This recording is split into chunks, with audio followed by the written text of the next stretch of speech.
So இது பார்த்தீங்க அப்படின்னா ஒரு சூர்யா கே ஸ்டார் அப்படிங்கிற இண்டக்ஷன்.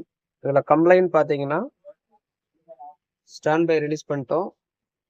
1300 E0 இப்படி தான் காட்டும். இப்போ நம்ம பாத்திரத்தை காயில் மேலே வைக்கிறோம்.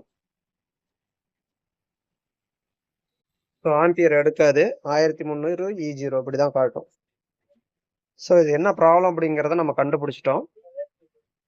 இதுக்கு காயிலோட feedback 230 feedback, IGBT sensor, coil sensor, driver சர்க்கியூட்டுக்கு போகக்கூடிய 18 வோல்ட் எல்லாமே கம்ப்ளைண்ட்.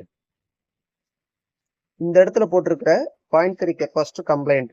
எப்படி கன்ஃபார்ம் பண்றோம் அப்படின்னா அதை கழட்டி விட்டு ஸோ வேற கெப்பாசிட்டர் அது மேல பேரலா பத்த வைக்கும் பொழுது ஸோ அதை கழட்டி விட்டு இந்த கெப்பாசிட்டர் ஆட் பண்ணும் போது நமக்கு அந்த ஃபால்ட் வந்து ரெக்டிஃபை ஆயிருச்சு. இப்போ அதை பார்க்கலாம். இந்த கெப்பாசிட்டர் ஒரு கால டிஸ்கனெக்ட் பண்ணியாச்சு. ஸோ என்கிட்ட வேற கெப்பாசிட்டர் இருந்தது. ஸோ அதை வந்து கன்ஃபார்ம் பண்றதுக்காக நான் வந்து ஆட் பண்றேன். ஸோ இப்போ வந்து ஆட் பண்ணியாச்சு. ஸோ இப்போ இண்டக்ஷன் ஆன் பண்ணிக்கலாம். ஆன் பண்ணிட்டு 1300 E0 கட்டுது. இப்போ பாத்திரத்தை கொண்டு போய் வைக்கிறேன். சீரிஸ் லேம்ப் லோட் ஆகிறது உங்களுக்கு தெரியும். சரிங்களா? ஸ்டாண்ட் பை ரிலீஸ் பண்றேன். லோட் ஆகுது.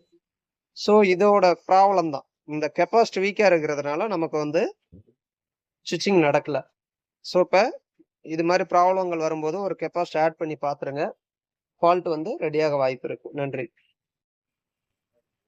ஸோ ஃபால்ட்டு ரெடி ஆயிடுச்சு. இப்போ நமக்கு ப்ராப்பராக ஒர்க் ஆகுது. ஸோ எவ்வளோதான் இந்த வீடியோ பிடிச்சிருந்தா லைக் பண்ணுங்க, சப்ஸ்கிரைப் பண்ணி ஷேர் பண்ணுங்க.